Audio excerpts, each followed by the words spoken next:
to this game week as Auburn gets ready to take on the Tennessee Volunteers, bringing the show back home to Jordan-Hare Stadium, 7 o'clock p.m. on ESPN. Like the video, comment, and subscribe to Vernon Speak Sports Auburn. As always, it's great to be an Auburn Tiger War Eagle. So, as we talk about Tennessee versus Auburn this particular year, we already talked about the historical breakdown. We talked about the crazy upset of Tennessee over Auburn back in 2018, which some fans still kind of feel a little bitter about. I was actually really pissed off at the time at the fact that Auburn allowed this team that, from everything that indicates, Auburn was a superiorly talented team. Now, Auburn was actually reeling in that particular season. It looks like things were going like south really quick, especially after that LSU game. It's just like things just went real bad for the Tigers leading up to the Texas A&M game. But fast forward to this coming Saturday, one thing Auburn's got to take advantage of. Tennessee has not been able to cover well in the middle of the field.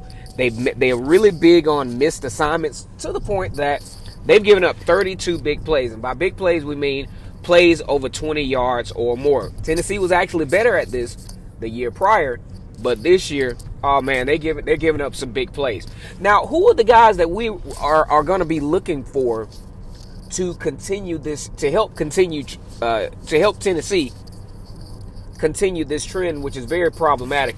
Number one, you got to look to Anthony Schwartz. Anthony Schwartz had a big pass reception against LSU. He's one of the guys you're going to look for those big plays. Matter of fact, he had some explosive plays against Tennessee back in 2018. So this could serve as a revenge game of sorts, because, and really and truly, I think this is great for these kids, because normally you only play your SEC East rival, say, once in your tenure, if you play them at all. But Auburn has had the unique opportunity to actually have a rematch with the same guys. And I don't know, especially in this series, that has happened in a very long time. But either way, Anthony Schwartz is going to be a guy that's going to be targeted in this particular football game. Also, it's time for Shaun Shivers. It's been a long time since Shaun Shivers had a really explosive play. The last one that was memorable, but it didn't count, against LSU. That's the kind of explosive plays we're going to be looking for from the Auburn Tigers. Now, can they do it? I mean, Tennessee is actually a relatively physical football team. They're just missing assignments. They're not bad at all on defense, and it's the going joke is how Jeremy Pruitt knows Gus Malzahn's plays before he even calls them. Now, the thing I have about that is, when Jarrett Stidham was at the helm, yeah, the offense was really predictable, because, for one, he couldn't run the football.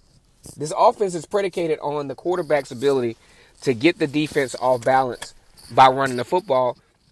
No one in the world is scared of Jarrett Stidham as a running back. I mean, as a running quarterback. It's just not going to happen. So you got a lot of different elements involved. One, you have a much better running back than you had around that time. No shot to Boobie Whitlow. But Boobie Whitlow wasn't the explosive back that Auburn needed to make this offense work. Also, your wide receivers now are a little bit more, they have a little bit more size to them. You talk about Xavion Capers, Seth Williams, Kobe Hudson, versus the Will Hastings and the Eli Stoves of the world, okay? They ain't blocking nobody. So you have a much different element to where, even if Jeremy Pruitt might know the plays, I mean, you can know the plays all you want, but if you have the athleticism on the other side of the field, you're not going to stop it. Kind of like back in 2013, nobody could stop it. You knew what was coming, but you just couldn't stop it. But I look for those guys, even Xavion Capers, to become more and more active in this passing game to really take this offense to the next level. And this would be a nice test for this Auburn team to see where they have progressed over the last 2 weeks while they've been hibernating, not playing football. All right, guys, go ahead and like the video, comment, and subscribe. We got the prediction show video coming up pretty soon. I'm hoping to drop that thing tonight. And as always, it's great to be an Auburn Tiger War Eagle.